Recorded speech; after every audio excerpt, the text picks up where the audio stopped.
Daily news പ്രഭാത വാർത്തകൾ നിങ്ങൾക്കായി അവതരിപ്പിക്കുന്നത് KSFE. ഹെങ്കോ റിസർച്ച് സെന്ററിലേക്ക് സ്വാഗതം. ഇത് പുള്ളിക്കാരന്റെ ഗിഫ്റ്റാ. 4 വാഷിൽ ഫെയ്ഡായി. ശരിക്കും സങ്കടമായി. നിങ്ങൾക്ക് വേണ്ടത് റെവല്യൂഷൻ ആണ്. പുതിയ ഹെൻകോ മാറ്റിക്. ഇതിന്റെ നാനോ ഫൈബർ ലോക്ക് ടെക്നോളജി ഇഴകളെ ലോക്ക് ചെയ്യുന്നു, തുണികളെ ഫേഡ് ആവാതെ സൂക്ഷിക്കുന്നു. പ്രൂഫ് മെഷീൻ ഫിൽറ്റർ നോക്കൂ. ഇനി ഇഴകളും പൊട്ടില്ല, സങ്കടവുമാവില്ല. ഹെൻകോ മാറ്റിക് വെറും വാഷ് അല്ല, കെയർ. നമസ്കാരം, ഞാൻ പ്രവീജ വിനീത്. ഡെയിലി ന്യൂസിന്റെ പ്രഭാത വാർത്തകളിലേക്ക് സ്വാഗതം.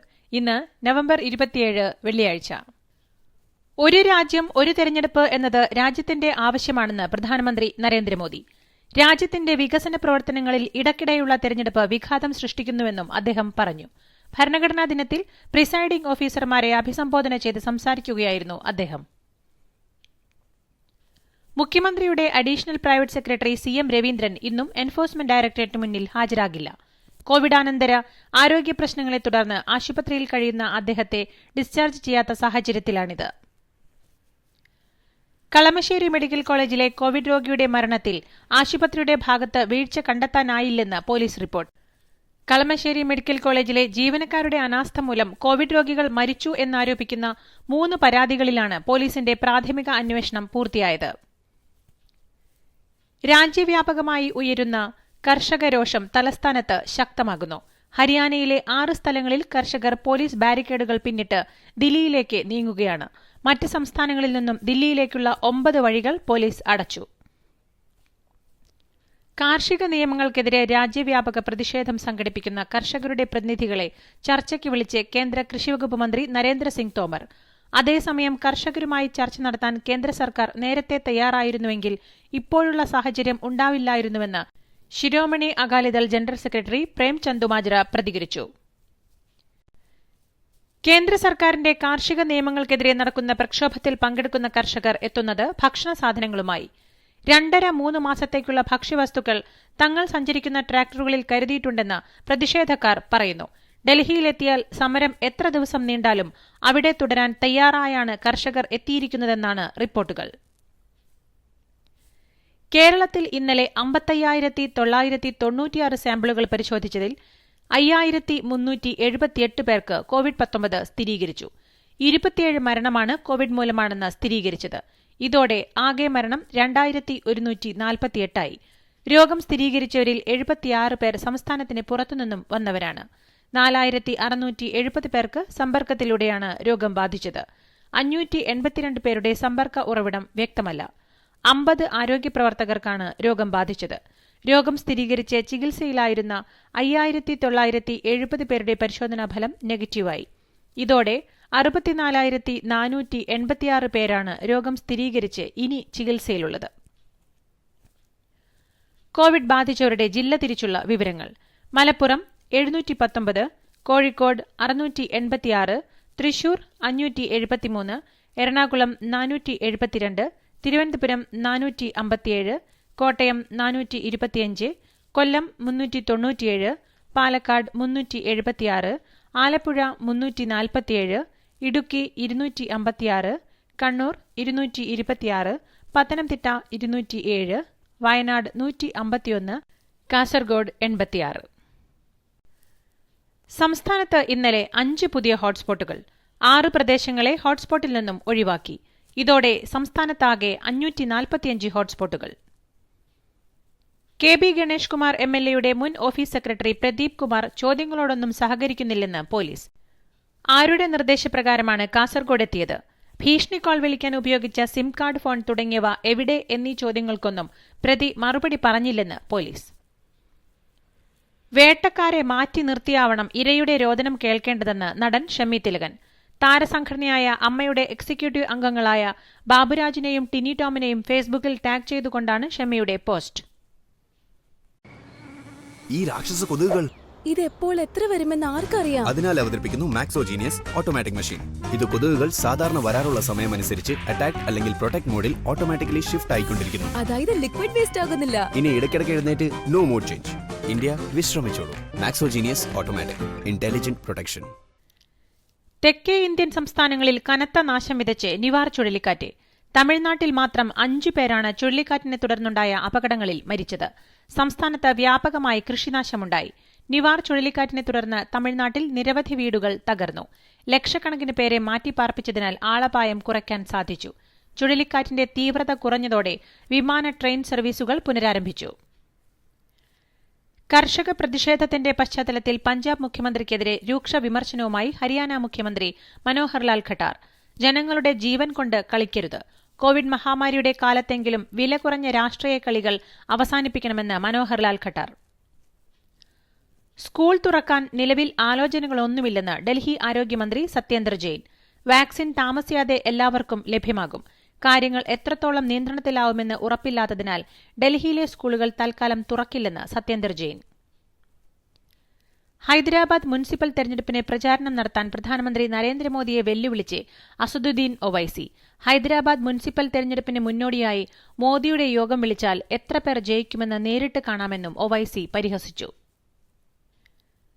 അനുമതിയില്ലാതെ ഒസ്മാനിയ സർവകലാശാലയിൽ അതിക്രമിച്ചു കയറിയ ബിജെപി എംപി തേജസ്വി സൂര്യയ്ക്കെതിരെ കേസ്. സർവകലാശാല രജിസ്ട്രാർ നൽകിയ പരാതിയുടെ അടിസ്ഥാനത്തിലാണ് തേജസ്വിക്കെതിരെ കേസെടുത്തതെന്ന് തെലങ്കാന പോലീസ്. സംസ്ഥാന സർക്കാരിന്റെ വിവിധ വകുപ്പുകളിലും കോർപ്പറേഷനുകളിലും 6 മാസത്തേക്ക് സമരങ്ങൾ തടഞ്ഞുകൊണ്ട് എസ്മ പ്രഖ്യാപിച്ച് യോഗി ആദിത്യനാഥ് സർക്കാർ. 2021 മെയ് വരെയാണ് സമരങ്ങൾക്ക് നിരോധനം. മുൻകരുതലുകൾ സ്വീകരിച്ചിട്ടും ലഖ്നൌവിൽ കോവിഡ് കേസുകളിൽ വൻ വർധനവുണ്ടാകുന്നത് മുൻനിർത്തിയാണ് നിരോധനാജ്ഞ പ്രഖ്യാപിച്ചതെന്ന് സർക്കാർ. ഫാറൂഖ് അബ്ദുള്ളയുടെ നാഷണൽ കോൺഫറൻസിന്റെ ബി ടീമായി മെഹബൂബ മുഫ്തിയുടെ പീപ്പിൾസ് ഡെമോക്രാറ്റിക് പാർട്ടി മാറിയെന്നാരോപിച്ച് 3 നേതാക്കൾ കൂടി പിഡിപിയിൽ നിന്ന് രാജിവെച്ചു. നേരത്തെ ദേശീയ പതാക ഉയർത്തുന്നതുമായി ബന്ധപ്പെട്ട് മെഹബൂബ നടത്തിയ പരാമർശത്തിൽ പ്രതിഷേധിച്ച് 3 നേതാക്കൾ 1 മാസം മുൻപ് പിഡിപി വിട്ടിരുന്നു. ജമ്മുകശ്മീരിൽ സൈന്യത്തിന്റെ ക്വിക്ക് റിയാക്ഷൻ ടീമിന് നേരെ ഭീകരവാദികൾ നടത്തിയ ആക്രമണത്തിൽ 2 ജവാന്മാർക്ക് വീരമൃത്യു. ശ്രീനഗറിലെ HMT മേഖലയിലാണ് സംഭവം. തിരക്കേറിയ സ്ഥലത്ത് പെട്രോളിംഗ് നടത്തുകയായിരുന്ന സംഘത്തിന് നേരെ 3 ഭീകരവാദികൾ വെടിയുതിർക്കുകയായിരുന്നുവെന്ന് കശ്മീർ IG. നീ ഇതുവരെ നിന്റെ ബാർ മാറ്റിയില്ലേ? എച്ചിൽ പാത്രങ്ങളിൽ ബാക്ടീരിയ 19 മിനിറ്റിൽ 700% വളരുന്നു. പുതിയ ആന്റി ബാക്ടീരിയ എക്സോയിൽ ഇഞ്ചിയുണ്ട്. സൈക്ലോസാനിന്റെ പവറിനൊപ്പം ഇനി ഇഞ്ചിയുടെ ഗുണങ്ങളും. അതായത് ബാക്ടീരിയയുടെ മേൽ ഡബിൾ ആക്രമണം. Exo family, healthy family from Jyothy lab. ഇന്ത്യയിൽ ഇന്നലെ 43,174 കോവിഡ് രോഗികൾ. മരണം 491. ഇതോടെ ആകെ മരണം 1,35,752 ഇതുവരെ 93.09 ലക്ഷം പേർക്ക് രോഗം സ്ഥിരീകരിച്ചു. രാജ്യത്ത് നിലവിൽ 4.54 ലക്ഷം രോഗികൾ. 87.17 ലക്ഷം പേർ രോഗമുക്തി നേടി. മഹാരാഷ്ട്രയിൽ ഇന്നലെ 6,406 കോവിഡ് രോഗികൾ. ഡൽഹിയിൽ 5,475 പേർക്കും പശ്ചിമബംഗാളിൽ 3,507 പേർക്കും കർണാടകയിൽ 1,505 പേർക്കും ആന്ധ്രയിൽ 1,031 പേർക്കും തമിഴ്നാട്ടിൽ 1,464 പേർക്കും രോഗം സ്ഥിരീകരിച്ചു.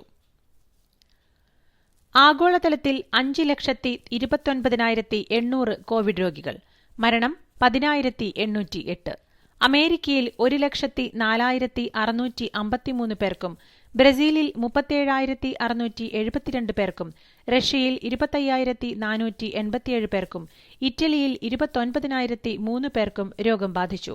അമേരിക്കയിൽ 1,259 പേരും ഇറ്റലിയിൽ 822 പേരും ബ്രസീലിൽ 698 പേരും ഇംഗ്ലണ്ടിൽ 498 പേരും മെക്സിക്കോയിൽ 858 പേരും പോളണ്ടിൽ 580 പേരും റഷ്യയിൽ 524 പേരും ഇന്നലെ മരിച്ചു. ഇതോടെ ആകെ 6.12 കോടി കോവിഡ് രോഗികളും 14.36 ലക്ഷം മരണവും സ്ഥിരീകരിച്ചു. ആസ്ട്രാസെനേകയുമായി ചേർന്ന് ഓക്സ്ഫോർഡ് സർവകലാശാല വികസിപ്പിച്ച കോവിഡ് വാക്സിന്റെ വിശ്വാസ്യത സംബന്ധിച്ച് സംശയമുയരുന്നു. വാക്സിന്റെ നിർമ്മാണത്തിൽ പിഴവുണ്ടായതായുള്ള വിവരം പുറത്തുവന്നതോടെയാണ് പരീക്ഷണഫലം സംബന്ധിച്ച് സംശയമുയരുന്നത്. തങ്ങളുടെ വാക്സിൻ 90% വരെ ഫലപ്രദമാണെന്നാണ് ആസ്ട്രാസെനേക നേരത്തെ വ്യക്തമാക്കിയിരുന്നത്. കാൽപന്ത് കളിയുടെ ദൈവം താൻ പന്തുരുട്ടി കളിച്ച ഭൂമിയിൽ നിന്ന് വിടചൊല്ലി.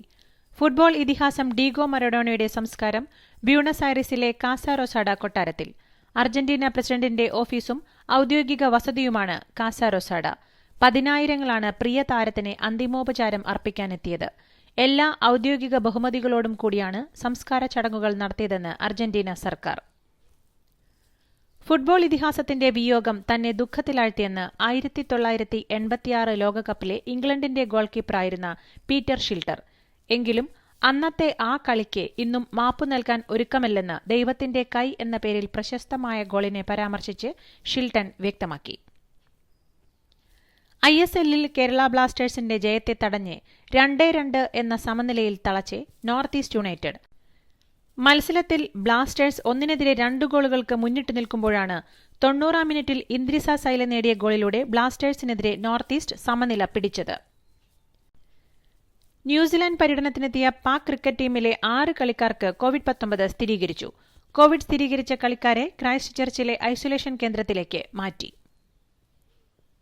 ഇതോടുകൂടി ഇന്നത്തെ ഡെയിലി ന്യൂസ് പ്രഭാത വാർത്തകൾ സമാപിക്കുന്നു. ഡെയിലി ന്യൂസിനു വേണ്ടി വാർത്തകൾ വായിച്ചത് Praveeja Vineeth. The daily news .in വാർത്തകൾ വിരൽ തുമ്പിൽ.